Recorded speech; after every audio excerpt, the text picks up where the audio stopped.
If you've ever called 911 in Glynn County, your phone call is answered here. These operators have delivered babies over the phone, administered CPR, and on Sunday, communications supervisor John Girton helped a little girl in distress.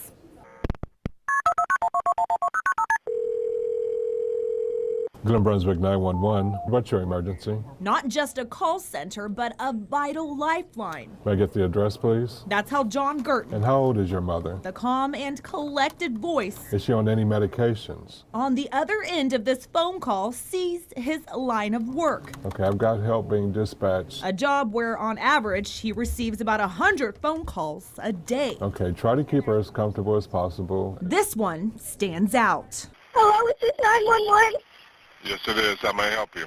On Sunday afternoon, Girton was 8 hours into a 12-hour shift at the Glynn County 911 Operations Center. I know my dad is drunk and he's the only one driving, and I think I'm going to get into a wreck. When he received this heart-wrenching phone call. And he's driving really fastly, and I think I'm going to get into a wreck and kill myself. From a little girl we'll call Susie. The girl called in frantic.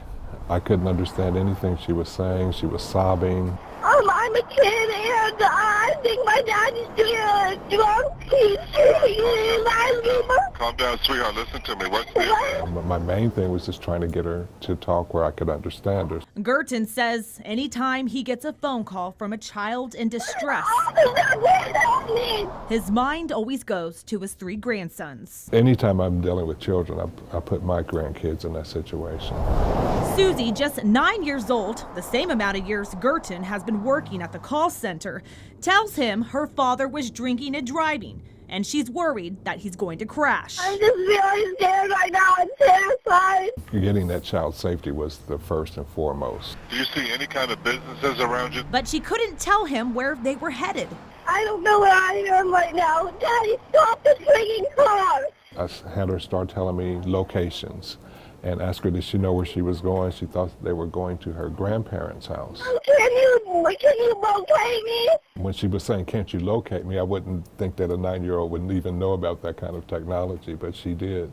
Girton then instructs Susie to look out the window and to tell him what she was seeing. Thank goodness the equipment that we have, I was able to ping her or ping the cell phone to tell me it hits off a tower, so I could tell what area of town she was in and found out she was on St. Simon's. For 17 minutes, Girton stayed on the phone with Susie. I'm still here. I'm not going anywhere. I'm going to stay with you till we find you, okay? Girton says what keeps him going are moments like his encounter with Susie.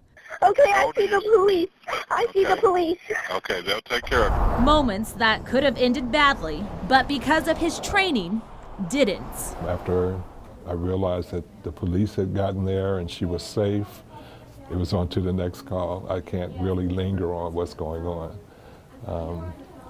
Now you know that you potentially helped save this little girl. It's a great feeling. It's a great feeling.